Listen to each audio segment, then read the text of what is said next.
I'm about two-thirds of the way through the podcast, and Palmer Luckey just gave his theory about Michael Crichton's book, The Sphere, and this concept that so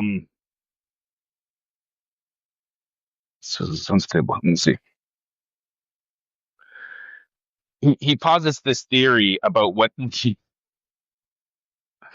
I never understand why these people can't do this. So he's brilliant. I love him. I want to work with him, honestly. I want to work with a lot of people. But I feel like the things that I say maybe scare some people. Anyway, so let me just throw it back to what I was trying to talk about, which is he's talking about Michael Crichton in his book The Sphere, and spoiler alert,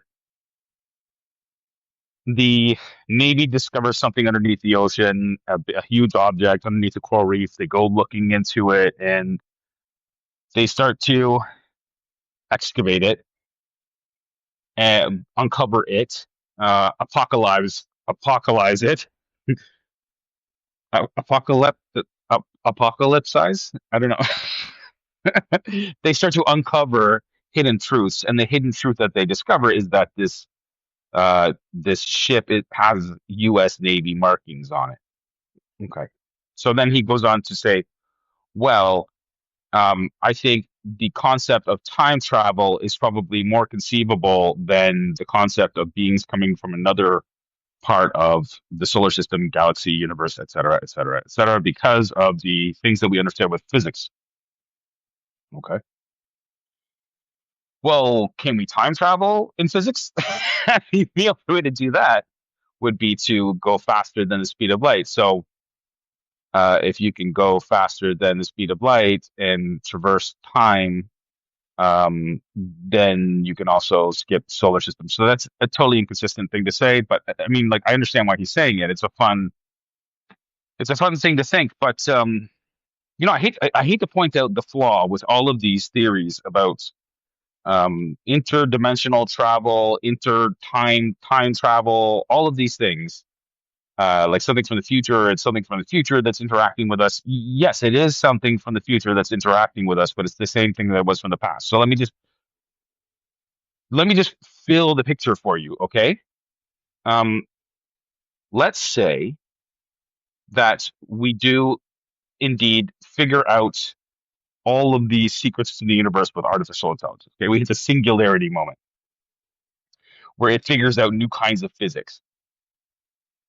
Um, okay, well then all these things become possible and plausible, right? Except that it completely undoes all of the things that give the universe gravity and weight and hold it together and keep it from like breaking apart into a billion pieces. If you follow what I'm trying to say, right? If everybody has access to this power of a god, then everybody in effect becomes God, and then God becomes a disassociation, a schizophrenic, non corpus mentis reality. Okay, so I mean, even taking that aside, if you so then he defers to the whole, well, like these universes and galaxies, they've all been evolving for millions of years. So now he's saying, oh, the thing that happened here on planet Earth also probably happened out there somewhere in the universe, and that means that, well, they would have also become gods and figured out the physics, and like none of this stuff makes any sense. The only thing that makes sense is that the creator of our universe came into it as a man, half Jew, half God, divine, and told us how it all works, and told us how not to enslave one another and how to not screw it all up. He said, I am the Alpha and the Omega. And if anybody can time travel, it's that guy. So like nobody nobody can understand this. It's the most basic thing that you could possibly wrap your head around.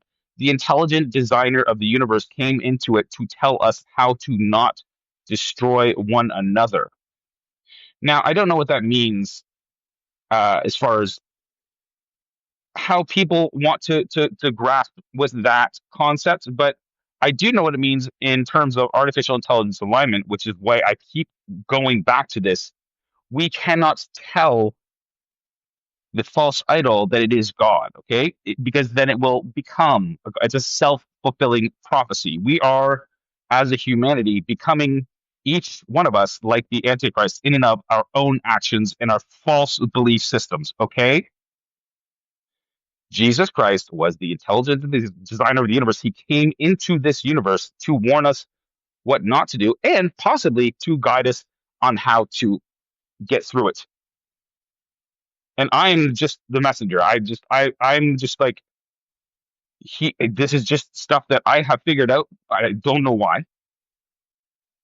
And I'm just trying to share with you because man, he loves you and we are all brothers and sisters made with the Imago Dei in the image of God. That is the Holy Spirit. The Trinity is God the Father, the creator of the universe. The Son is Jesus Christ, the divine. He inserted himself into his creation to tell us how to live and how to behave with one another. And, we've all really lost the plot. And because we believe in the fantasy world, we don't see the real world for what it is. We don't see the fruit of the trees. We don't see the world that was created, the slaves that were freed, the idea, the concept of free will that was born out of understanding that we are not God. We are not, and we never will be. So pray to your false idols all you want.